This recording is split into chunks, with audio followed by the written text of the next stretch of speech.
Bonjour, je vais vous faire une nouvelle démonstration de VirtualWorld Dynamics. Le but de cette démonstration est de démontrer la vitesse de calcul sur des habits dynamiques. Les habits dynamiques sont en général des habits beaucoup plus simples que les habits conformes. On voit ici un maillage relativement simple qui permet bien sûr une vitesse de calcul beaucoup plus importante.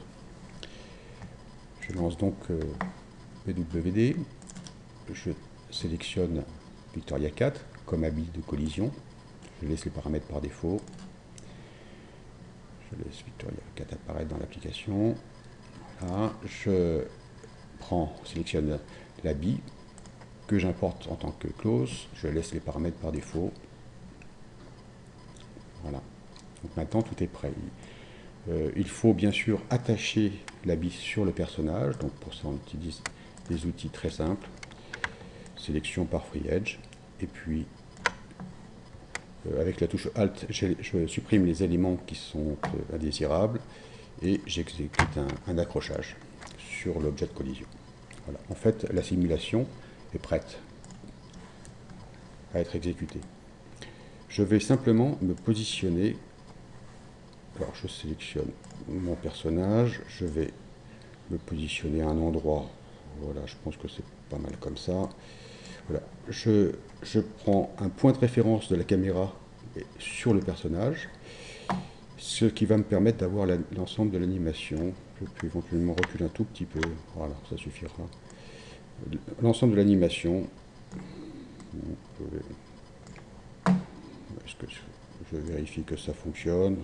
Voilà, c'est bien.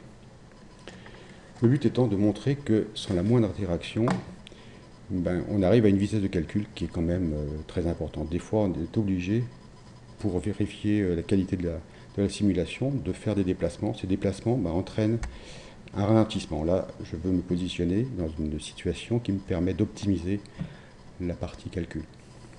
Voilà, tout est bon. Ce que je veux faire, c'est, pour montrer la vitesse, je vais me mettre dans une situation correspondant à un quad-core, une machine que beaucoup de personnes ont. Ça peut être plus fort s'il y a de l'hyperthreading. L'hyperthreading est pris en compte et fonctionne plutôt bien. Là, je vais me mettre dans un cas relativement basique, donc un quad-core. Et je lance la simulation. Donc vous voyez en fait la vitesse à laquelle s'exécute la simulation.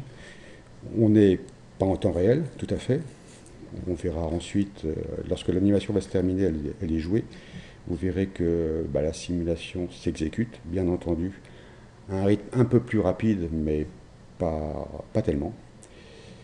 Donc là, je laisse l'application faire ses calculs. L'avantage d'avoir un calcul qui s'approche du temps réel, on voit de très légères infiltrations parce que j'ai laissé les éléments basiques. J'aurais pu éventuellement augmenter le nombre de subsamples. C'est une démonstration, ce n'est pas un résultat final. C'était pour montrer la vitesse de calcul et le résultat, la qualité du résultat sur un habit dynamique. Donc là, l'avantage c'est qu'on commence, même sans avoir vraiment l'animation en temps réel, on se rend très bien compte du résultat de la simulation. On se dit ça va fonctionner au niveau résultat final, ou ça va être un petit peu trop souple, un petit peu trop souple, c'est relativement rare, un petit peu trop rigide, et donc ce ne sera pas réaliste. Là, on se rend compte que la simulation sera fluide. Si c'est ce que l'on veut obtenir, c'est quelque chose de tout à fait correct. Donc, on laisse pour l'instant l'application tourner. On va la laisser aller jusqu'à la fin.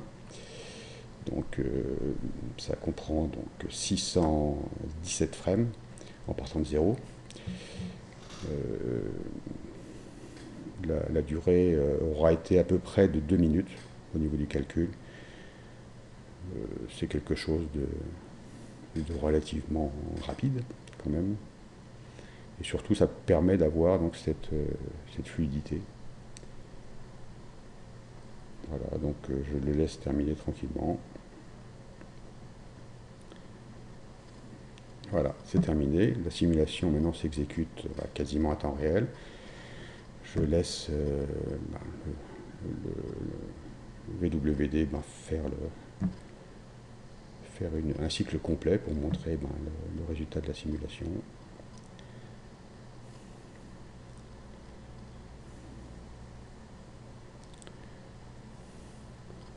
Voilà. Donc maintenant, ce que je peux faire, c'est envoyer la simulation dans Poser. Donc il y a quelques paramètres qui sont modifiés, le fichier est fermé et réouvert. Voilà. En fait, le temps d'exécution est relativement rapide et là maintenant je peux jouer mon animation dans Poser. Donc c'était pour montrer que pour obtenir ce résultat, il y a eu un calcul de 2 minutes, bon, ce qui n'est pas du temps réel, mais qui est quand même relativement rapide, et pour une qualité qui sera, je pense, assez correcte. Voilà, c'est terminé, je vous remercie.